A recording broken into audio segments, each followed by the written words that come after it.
about these leaves is that I actually really like the look and shape of them.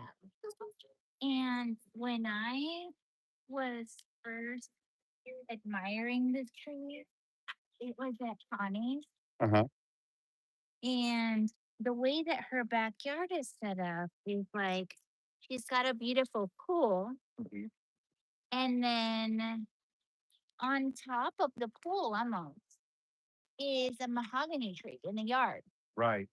So a lot of their housekeeping has to do with Cleaning up the leaves. the leaves that could fall into the pool. But when I was over at her backyard, Uh-huh. I felt like the leaves were so beautiful against like the ground. But even different than this. Mhm. Like to me, these ones look like more reddish brown, bigger, where Yeah. my memory of hers were like kind of almond shaped golden. And so when I decided to plant some trees in the yard here, I planted both the mahogany and the um, poinciana really because of Connie. Yeah.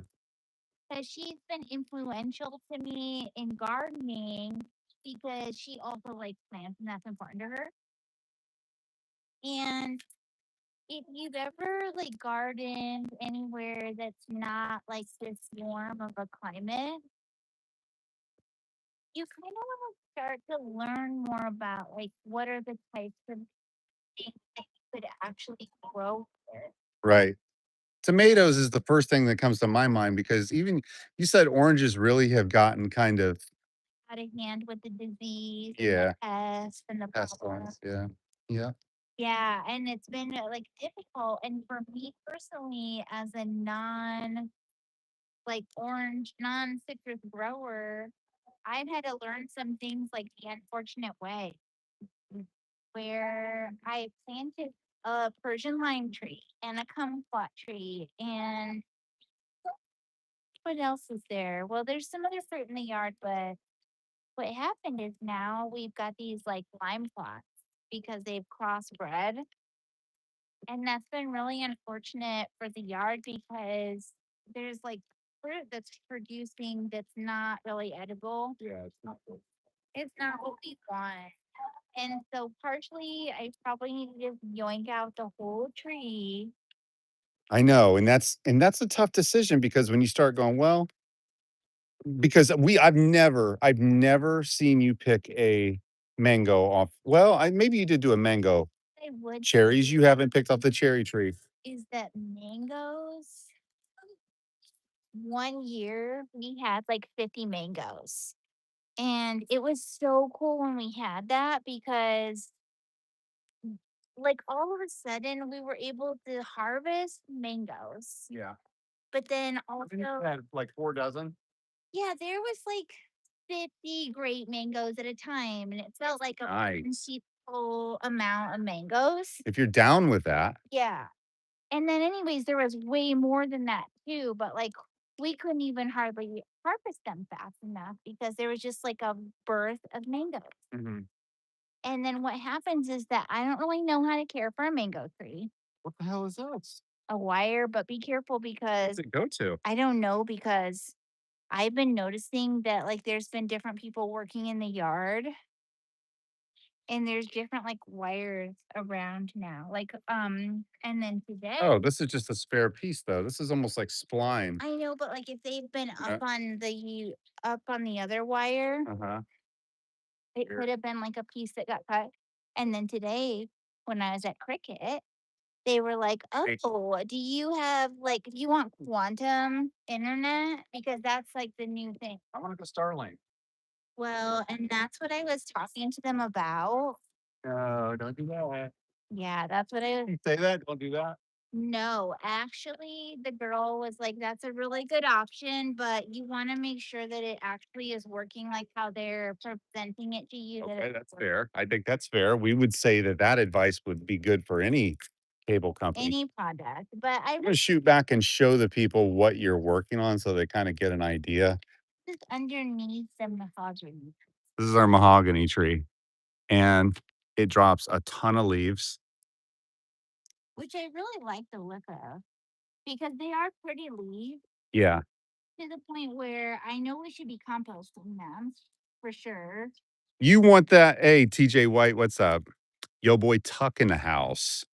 Thanks for the like, shares. Make sure that you guys subscribe because this is Jades World, Florida. I'm just running the camera. And so, anyways, this is our mahogany tree. It puts out a not to cut you off, but it puts out a ton of leaves. It actually puts out too many leaves.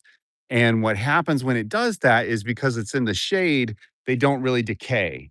And Nice bed of like fourth floor okay. where otherwise we would have just sand.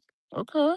So partially, I'm not mad about the leaves falling. And then actually, I'm thinking about in advance when, let's say, we would mulch this in or plant some plants around the base of it, or how we could curate the space. Down around it.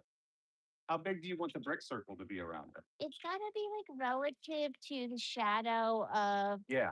the tree because it's a Big circle. canopy. And then at the very least, you could add in some like potted plants under here.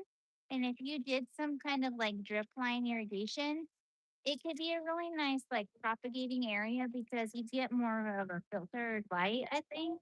Yeah. You could definitely start growing some stuff underneath the trees and then start like putting it into the different garden beds that you have. That's what I thought about. But then also, it's like you want to make a relaxing space under here where maybe there's some kind of seating. Well, we put a picnic table under here and the birds shit on it so bad that we couldn't even enjoy it. It was so bad, but we had lights up in the tree. It That was was a cool. really good concept, and I'm not opposed to trying to do that again. But I think this thing, what I would do is I would light it with more of like a solar light. Yeah, self-sustaining. And then also, like, maybe I would put in a different type of furniture that's not like a, like, type of thing that a picnic table where there's such a large surface area for birds to poop all over. Yeah. But I think that this area under here is much more comfortable than how we were standing just under the heat of the home because you get a really good breeze and you get a really good shade. You know what I mean?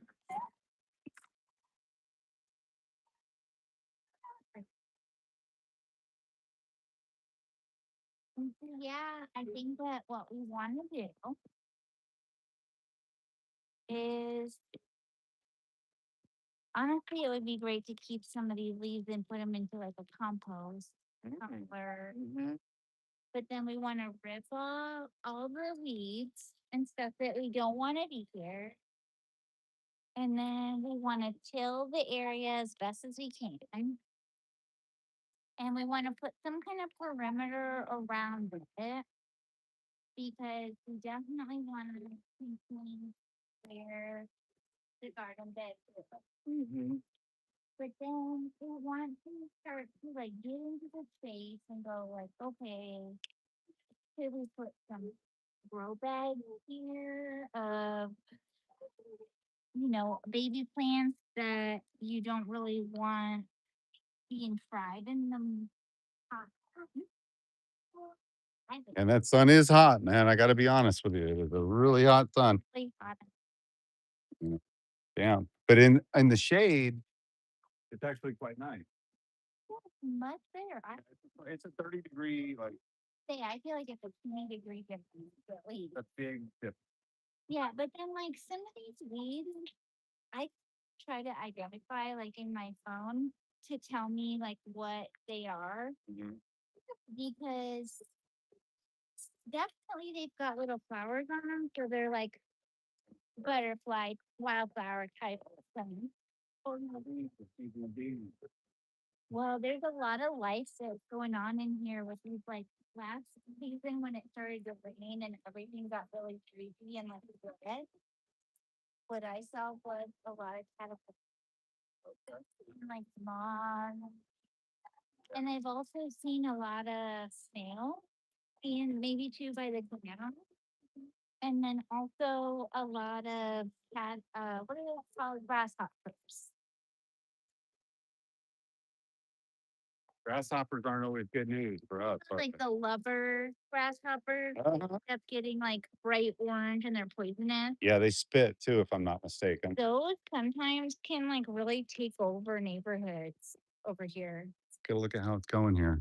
This looks pretty good. You can't really tell how big that pile is right there because it's camouflaged, but it looks really good. You're doing a great job. And I have to move the phone because it's so darn hot that Yeah. your phone can't be in that direct sunlight or it could have a problem. We don't want that. Well, I think this tree could be great because it's like a room of reprieve from the heat. And then what if you did put like a tree house in it? That could be so neat That'd be for cool. That'd be cool. stargazing That'd be cool. and It'd be hanging out. cool. Because it's a really good tree. Mahoganies are supposed to be what? Like a fine hardwood tree, right? That's what they say. The other tree that has been on my radar lately are the magnolia. Oh yeah.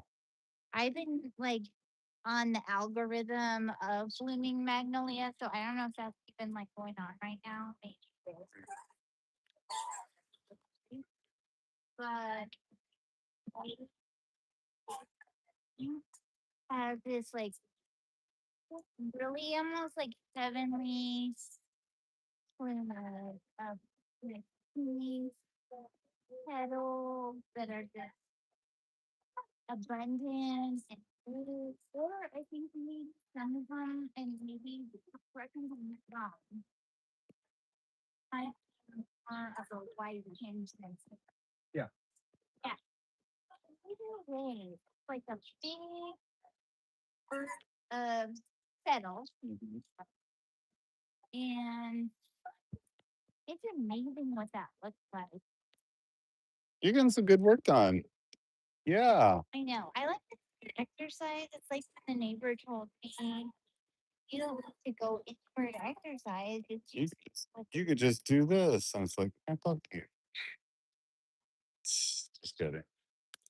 I'm kidding. Yeah. Oh, don't get exercise. yeah. And just um, there'll be Yeah. All right. I get love. and then they do like a dry zone where it's like you get to swing or fly. And it's good. Kind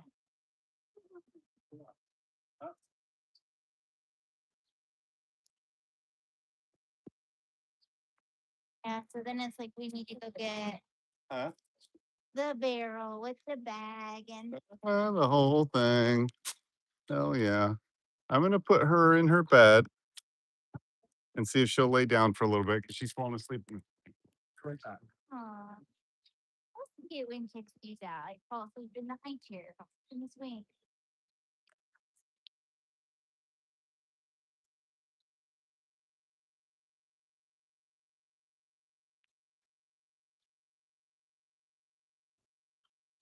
Okay, well, thank you for watching with us. We'll see you next time.